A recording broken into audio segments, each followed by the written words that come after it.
Oh, ayan guys. Kikita nyo ba yung windmill? Ayan, oh. Yan ang ginagamit nilang, ano daw, yung ilaw Windmill dito. here in Sa Pagod Pagudpud. Food.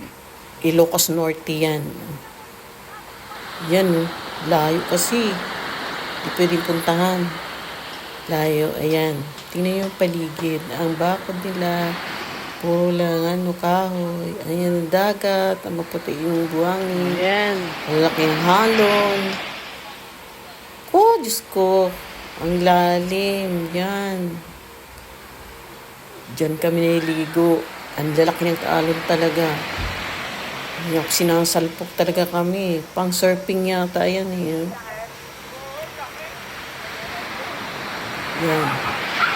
O, ayun dyan kami tumuloy, oh.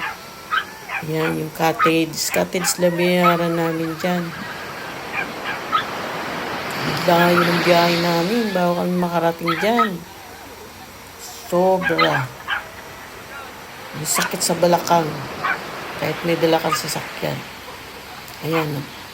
Dyan kami. Mga kasama.